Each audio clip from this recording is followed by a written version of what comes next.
This morning, the holiday weekend in the West, beginning with fire, smoke, and unrelenting heat. In Northern California, multiple homes destroyed and thousands ordered to evacuate in the face of this explosive blaze.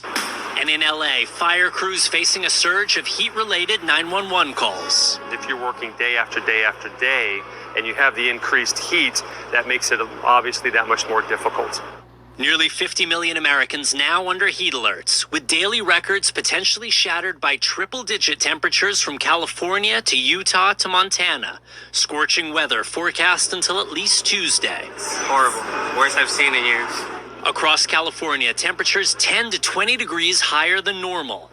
And fears an overworked power grid could lead to blackouts. With demand for air conditioning surging, California has declared a state of emergency to allow power plants to generate more electricity and try to keep the grid from being overwhelmed.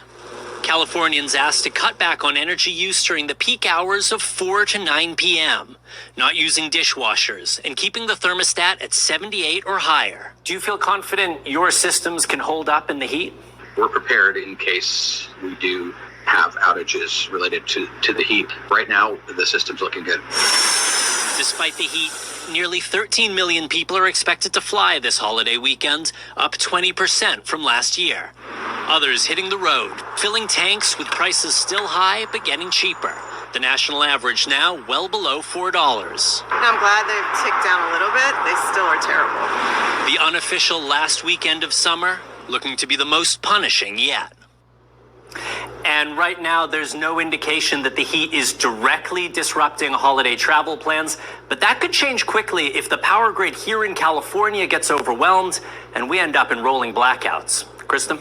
Oh, everyone hoping that does not happen. All right, Raf Sanchez in Los Angeles. Thank you, Raf. We want to bring in Samara Theodore for a closer look at this heat wave. So, Samara, how bad is it going to get? I mean, we could see triple digits in Salt Lake City 3 days in a row. So we are looking at some extreme heat. 46 million of our friends out west are waking up this morning. The heat advisories, heat warnings lining the state of California from San Diego all the way up into Redding. Now, here's the culprit behind this, an area of high pressure. All right, this massive ridge is going to stretch into northern Canada, and we see that influx of warm air moving throughout the western states. Record highs expected for more than 50 states across, for 50 cities across 11 states here. So all these little orange dots could be breaking records as we head through the remainder of the week. Now, today, here's a look at a few numbers. Las Vegas coming in at 107. That's going to be very close to breaking the record. Reno, 99. You have a record of 101 to beat. Up towards Salt Lake City, it's looking like you blow that out of the water at about 102